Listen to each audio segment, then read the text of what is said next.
भीड़ है कयामत की, भीड़ है कयामत की, और हम अकेले। भीड़ है कयामत की, और हम अकेले। जिंदगी की राहों में रंजो गम के मेले। तो एक कलाकार के लिए खुशी तो आप लोग हैं। अकेले का है नारा साहब, पूरा ही देश तोहरा जरूर बा। नहीं बोल रहा हूं, यही मेरा सब कुछ है।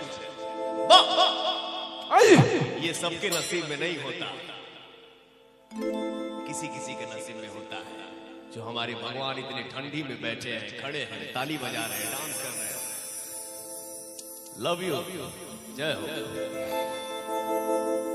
हरी सनहिया लगा हवल, बहुत बात नहीं, नजरिया चुरावल बहुत बात होला। सनहिया लगा हवल, बहुत बात नहीं, नजरिया चुरावल बहुत बात होला।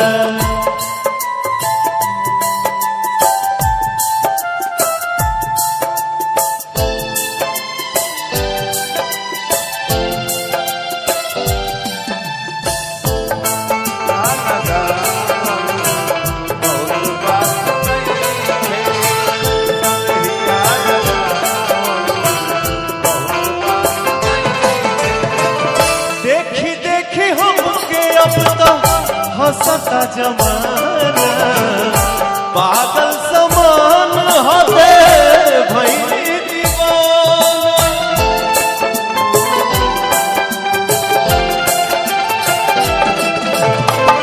देखी देखी हमके अपना हंसता जमाना पागल समान हवे भइली दीवाना। जितने भी भाई हमारे कुछ लाठी जैसा चला रहे हैं, हाथ जोड़ के विनती है कि हमारे श्रोता पे कोई डंडा न चलाए। प्लीज कोऑपरेट करिए एक दूसरे को। असरा धरा हमल बहुत बात नहीं,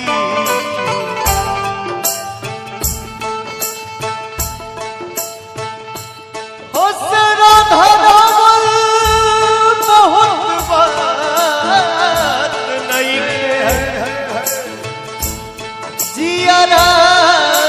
जुड़ावल बहुत बात होला।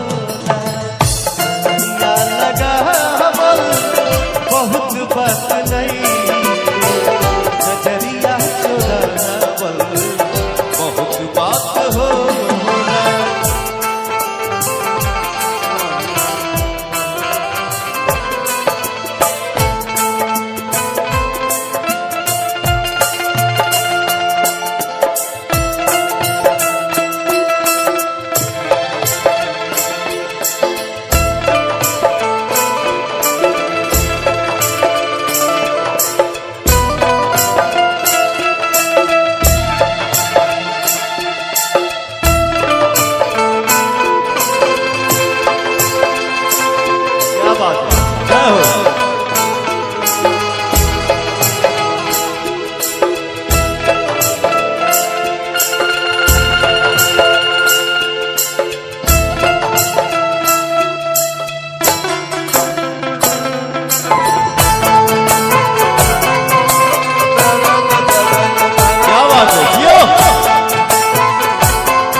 देखनी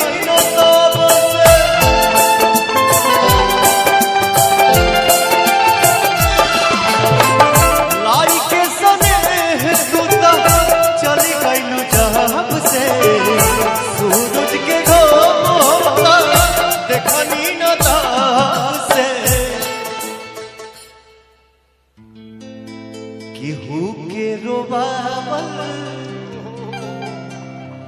केहू के रोबावल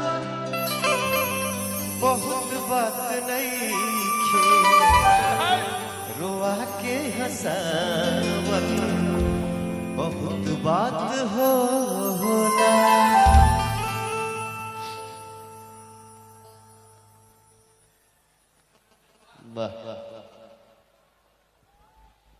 नदिया के तीरे तीरे आई है जोरिया के रात हो, चोरी चोरी ही गोरी आज होई मुलाकात हो। प्यार चंदन हो जाए, नेह धड़कन हो जाए, नया जिंदगी के होई शुरुआत हो। एक चीज नदिया के तीरे तीरे आई है जोरिया के रात हो। एक बात मैंने देखा पवन जी, ये दर्शक हैं, यही भोजपुरी दर्शक हैं हमारे। और जब पवन सिंह गाते हैं, सुरों में गोता लगाते हैं, तो यही दर्शक पिन ड्रॉप साइलेंट होकर सुनती है उन चीजों को। और लोग कहते हैं कि अश्लीलता ही बहुत जरूरी है और गंदे गाने ही बहुत जरूरी है। नहीं, ये प्रूफ है।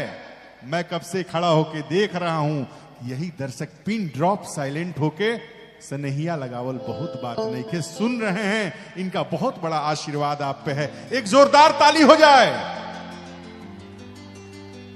धन्यवाद। बहुत मंच पे आप सुनते होंगे बाबा जी, फोक गाना सब कोई गाता है, मैं भी गाता हूँ, सब लोग गाता है जी।